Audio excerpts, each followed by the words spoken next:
Hello friends, स्वागत है आप सबका वास्तु गंगा की गार्डन डायरी में। तो दोस्तों, आप ये जो सामने पौधा देख रहे हैं, इसे पहचान तो लिया ही होगा आप लोगों ने। ये अडेनियम है और इसकी पत्तियां आप देख सकते हैं बिल्कुल पीली पड़ गई हैं।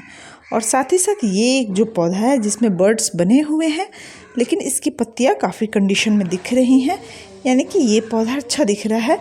लेकिन जो दूसरा वाला पौधा है उसकी पत्तियां आप देख सकते हैं कि एकदम पीली हो गई हैं और बहुत अच्छी कंडीशन उस पौधे की नहीं लग रही है। तो आखिर इस पौधे को हुआ क्या है, ये अडेनियम आखिर ऐसे क्यों हो गया है, तो ये मैं वीडियो में आपको आगे बताऊंगी और साथ ही साथ इसका क्या उपाय है वो भी बताऊंगी। दोस्तों, अगर अभी तक आपने मेरे चैनल को सब्सक्राइब नहीं किया है तो सब्सक्राइब कर लीजिए, वीडियो को लाइक कीजिएगा और शेयर कीजिएगा, और साथ ही साथ वीडियो को स्किप बिल्कुल भी मत कीजिएगा, क्योंकि हो सकता है कि आप स्किप करें और कुछ इम्पॉर्टेंट पॉइंट्स छूट जाए। तो वीडियो को पूरा देखिएगा, इसमें मैं आपको गार्डनिंग से रिलेटेड बहुत अच्छे अच्छे टिप्स बताऊंगी और साथ ही में आपको अडेनियम के कुछ केयर टिप्स भी बता दूंगी, जिससे इसको रखने में बहुत ज़्यादा प्रॉब्लम नहीं होगी। तो जैसा कि सबको पता है कि अडेनियम का दूसरा नाम डेजर्ट रोज़ होता है, यानी कि ये डेजर्ट में खिलने वाला एक पौधा है और वहाँ तो पानी बहुत कम होता है, तो इसी कारण से इस पौधे को बहुत कम पानी की ज़रूरत होती है। लेकिन ये देखिए इसके रूट्स की क्या स्थिति हो गई है। इसके रूट्स बिल्कुल सड़ गए हैं और देखिए रूट रॉट हो गया है और कैसे ये पौधा दब जा रहा है। हाथों से दबाने पे ना ये इजीली बहुत ज़्यादा दब रहा है। तो यही इसका साइन है कि ये इसका रूट रॉट हो गया है, ये पौधा ख़राब हो गया है। अब अगर इसका थोड़ा सा ट्रीटमेंट नहीं किया गया तो ये बिल्कुल ख़त्म हो जाएगा। तो इसके लिए देखिए मैंने यहाँ एक काफ़ी शार्प नाइफ़ लिया है, जिससे मैंने अच्छे से पहले क्लीन कर लिया है और फिर उसे जहाँ आप दबा करके देखिए, जहाँ आपको थोड़ा सा गला हुआ लगे उसे काट दीजिए। और देखिए काटने के बाद भी इसकी स्थिति कैसी हो गई है, बिल्कुल ब्राउन हो गया है और ये दबता जा रहा है और इसमें ओवर वाटरिंग हो गई है। अडेनियम को पानी कम चाहिए और इसमें थोड़ा पानी ज़्यादा हो गया है, और जिस कारण से इसका रूट जो है वो पूरी तरीके से ख़राब हो गई है। अब मुझे इसे बार बार काट करके चेक करना है कि कहाँ तक ये ब्राउन कलर दिखाई दे रहा है। ये ब्राउन कलर है, यानी कि ये बिल्कुल ख़राब पार्ट है, और जब मुझे इसका वाइट पार्ट दिखाई देने लगेगा ना, तब कहा जा सकता है कि ये वहाँ से ठीक है। तो जब भी अडेनियम लगाएं उसे पानी बहुत कम दें। अडेनियम एक ऐसा पौधा है कि हो सकता है कि 10 दिन तक ये पौधा बिना पानी के रह सकता है।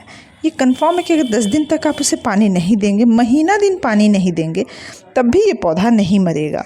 थोड़ा सा ये सिकुड़ जाएगा, पत्तियाँ इसकी गिर जाएंगी, ये सब हो सकता है, लेकिन ये पौधा मरेगा बिल्कुल नहीं। लेकिन ज़रा सी अगर इसमें ओवर वाटरिंग हो गई फिर तो ये तुरंत ख़राब हो जाता है। इसके जो कॉडेक्स होते हैं ना, वो पानी को अपने अंदर संचय करके रखते हैं, और जिस कारण से जब इन्हें पानी की बहुत कम ज़रूरत होती है। देखिए मैं इसके रूट्स को काटती जा रही हूँ, लेकिन ये जो ब्राउन कलर का पार्ट है वो लगातार दिख रहा है, यानी कि बहुत दूर तक ये इसके जो कॉडेक्स है वो ख़राब हो चुके हैं। मुझे लगता है कि इसके कॉडेक्स रूट्स मुझे पूरे तरीके से निकाल देना पड़ेगा। चलिए देखते हैं कि आगे इसकी स्थिति कैसी है। अब बात कर लेते हैं इसके सनलाइट की। तो दोस्तों, ये फुल सनलाइट वाला पौधा है। आपके घर में जहाँ सबसे तेज़ सबसे ज़्यादा देर तक धूप रहती है, आप इस पौधे को वहीं पे रखिएगा। ये बिल्कुल ख़राब नहीं होगा। और ये फूल जब इसमें फ्लावरिंग होनी होती है ना, तो इसे सनलाइट की बहुत ज़रूरत होती है, यानी कि फ्लावरिंग के लिए इसे सनलाइट चाहिए और बहुत ज़्यादा पानी नहीं चाहिए। साथ ही साथ जब इसकी मिट्टी बनाएं तो वो बहुत वेल ड्रेन सॉइल होनी चाहिए। आप इसे चाहें तो बहुत इजीली, एक होता है ना वो जो रेत होता है, कंस्ट्रक्शन सैंड होता है या बजरी वगैरह होता है, उसमें आप इसे लगा सकते हैं, इसे कोई प्रॉब्लम नहीं होगा। लेकिन फिर भी अगर आप इसकी मिट्टी बना रहे हैं तो आपको उसमें एक पार्ट सैंड डाल दीजिए, एक पार्ट गार्डन सॉइल डाल दीजिए। आप इसमें ये जो छोटे छोटे जो पत्थर होते हैं ना, उसका भी इस्तेमाल कर सकते हैं, कोई प्रॉब्लम नहीं है। लेकिन मैं कहूँगी कि आप इसमें कोकोपीट या राइस हस्क का यूज़ मत कीजिएगा, क्योंकि ये दोनों चीज़ पानी को अपने अंदर बना के रखते हैं, मॉइस्चर मेंटेन करके रखते हैं, और ये अडेनियम को बिल्कुल पसंद नहीं है। तो कोकोपीट और ये राइस हस्क आप बिल्कुल इग्नोर कीजिए, और एक पार्ट आप इसमें कोई भी कंपोस्ट का यूज़ कर सकते हैं। बस ये सफिशिएंट है, यानी एक पार्ट गार्डन सॉइल, एक पार्ट सैंड, एक पार्ट कंपोस्ट और एक पार्ट छोटे छोटे पत्थर जो होते हैं ना, जो सैंड को हटाने के बाद जो मिलते हैं, उसे आप यूज़ यहाँ कर सकते हैं। तो देखिए लगभग मुझे इसके पूरे कॉडेक्स को काट के हटा देना पड़ा। अब ये पौधा बिल्कुल कटिंग, जैसे कटिंग लगाते हैं ना, उस तरीके का हो गया है, यानी कि अभी ऐसा लग रहा है कि मैं इसकी कटिंग ही लगाने वाली हूँ। तो जी हाँ, ये कुछ ऐसा ही है। और अभी जब मैंने इसे काट दिया है तो लगभग 2 दिनों के बाद ही मैं इसे रिपोर्ट करूँगी। अभी मैं इसे बिल्कुल भी रिपोर्ट नहीं करूँगी। और जो कटे हुए पार्ट हैं वहाँ से इन्फेक्शन जल्दी होता है, तो आपको इस चीज़ का भी ध्यान रखना है। और इसके लिए मैंने वो उसके कटे हुए पार्ट पे साफ फंगिसाइड को लगा दिया है। आपके पास अगर कोई दूसरा फंगिसाइड हो तो आप वो भी लगा दीजिए, और अगर कोई फंगिसाइड ना हो तो आप घर में जो हल्दी पाउडर यूज़ होता है ना, उसे भी लगा सकते हैं। हल्दी में भी एंटीबैक्टीरियल गुण होता है, तो वो भी इन्फेक्शन को फैलने से रोकेगा। लेकिन ये करना बहुत ज़रूरी है, क्योंकि अगर आप ये काम नहीं करते हैं तो इसी कटे हुए पार्ट से इसमें बहुत तेज़ी से इन्फेक्शन फैलेगा। और जो ब्राउन पार्ट है वो मैंने बिल्कुल अच्छे से काट के हटा दिया है, क्योंकि अगर थोड़ा सा भी वो रह जाता तो फिर से अंदर ही वो इस पौधे को ख़राब करता रहता। हालांकि अब ये बस एक कटिंग की तरह ही हो गया है। और देखिए ये जो छोटे छोटे पार्ट उसके दो निकले थे, हालांकि लगने का चांस बहुत कम है, पर फिर भी मैं इसमें भी फंगिसाइड लगा दूंगी। और इसे मैं कम से कम 2 दिन के लिए ऐसे ही ठंडी जगह पे रख दूंगी, ताकि ये थोड़ा सा स्टेबल हो जाए। अब चलिए देख लेते हैं दूसरे वाले को। तो ये देखिए इसकी स्थिति कैसी है। हालांकि ये भी दब रहा है थोड़ा, कहीं अंदर से ख़राब तो नहीं हो गया है, ये हमें थोड़ा सा चेक करना पड़ेगा। दब रहा है, लेकिन जो इसके आप कॉडेक्स हैं देख सकते हैं कि वाइट कलर के दिखाई दे रहे हैं। वो ब्राउन वाला पार्ट इसमें नहीं दिख रहा है, ऊपर से बिल्कुल वाइट दिख रहा है। तो चलिए इसे थोड़ा सा मैं पहले नाइफ़ लगाती हूँ। देखिए अंदर बिल्कुल वाइट है, यानी कि इसके कॉडेक्स ख़राब नहीं हुए हैं। इसे बस मुझे मिट्टी से थोड़ा निकाल देना होगा, और 3-4 दिन 5 दिन तक मैं इसे मिट्टी से बाहर ही रखूँगी, और इसे भी मैं रिपोर्ट नहीं करूँगी। ये बिल्कुल भी ख़राब नहीं होगा। और ये जो कटे हुए पार्ट हैं इसको ऐसे नहीं छोड़ना है, इस पर भी मैं थोड़ा सा फंगिसाइड लगा दे रही हूँ।